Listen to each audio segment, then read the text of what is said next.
face, but I wanted to get the background here. See that tombstone? Pointing the wrong way. Doesn't matter where I point.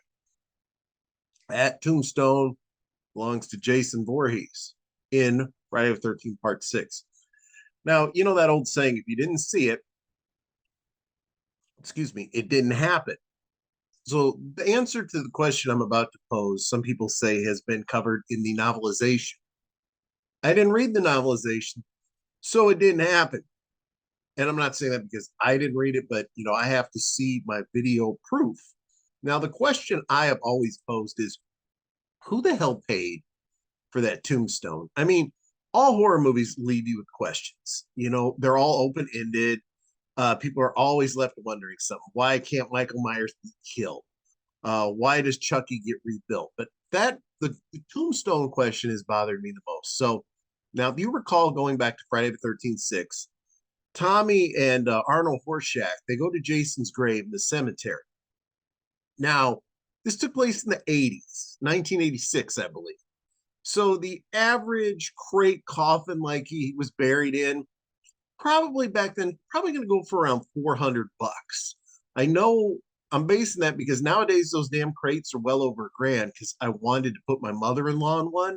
Actually, I just wanted to rent something. Yes, you can rent coffins. But anyway, it's about $400. Now, you of course got to have a burial cost. You have to have a funeral cost. I'm going to assume that there wasn't a funeral though, because I mean, we don't know what religious denomination Jason was, and he was buried in his old murder clothes. He probably never had to go to an undertaker, which I believe is illegal though, because dead bodies have to be embalmed. Now, even though he was maybe dead, I'm still going to say we're just going to go right now about $2,500, and that's for the burial in the cemetery because they got to dig the plot and all. That seems about right. Now, you can see behind me, he's got this nice medium-sized upright tombstone. It's got some nice engraving, and that back in '96, that's going to run you, I mean, probably about $300.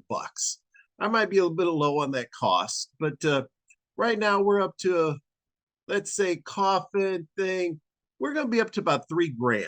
That's a nice piece of change. So, I mean, like, who paid for this? His mom was dead. So there was no estate money.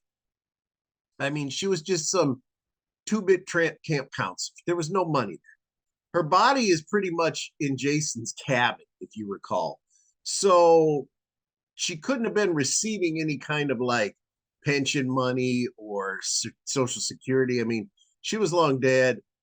Her body was being kept in a cabin. The government did not have her address to send any kind of things to. She could have for all we know, been still listed as someone who was alive because Jason really kept that body, but no money would have ever been paid out to anyone. Plus, she was also dead, so there's no way she could have paid for this. Now, a lot of people say, and if you read the book, they say it was his dad. But and let's look at this in the realms of film only, people. How did his dad know? Even if you think in the book it's a shitty ending, because Pamela Voorhees, she wore Elias Voorhees was his name. She wore his class ring, but she wasn't married to him, and if she was, she sure wasn't anymore. He was never a part of Jason's life. But let's say by some slim ass chance he got notified his son died. Why would he have paid for a cemetery plot? Why would he have paid for the tombstone? The guy probably never paid child support. He probably would never admit that his son was a famous serial killer. And he probably didn't even know anything about his son. He probably didn't even know his son was alive. If he knew anything about him, he knew he was still dead. Now, there's other people that have this theory that the town paid for it as a sense of closure. But there's a fine line there as well. I mean, for starters, one person by law would have to take legal possession of the body and assume the rights and responsibilities regarding the burial and any other legal and medical procedures. I mean, I don't think anybody in their right mind would do that for Jason Voorhees. I mean, let's say the town all chipped in to pay for it and everything else was just simply overlooked. Why would a town have paid one penny on a mass murder? I mean, if anything, they would have thrown him in a ditch. That theory is completely unplausible. So I'm going to leave you with this. Who is that mystery man or woman that paid for this guy's grave? I don't think we're ever going to find out. That's just my opinion. Like I said, I'm going by realms of the movie because if it didn't happen in the movie, I'm not going to say it happened. But in my theory, I don't think we'll ever know. If you have a theory, I would like you to leave it in the comments. I'd like you to give me a like. I'd like you to give me a subscribe.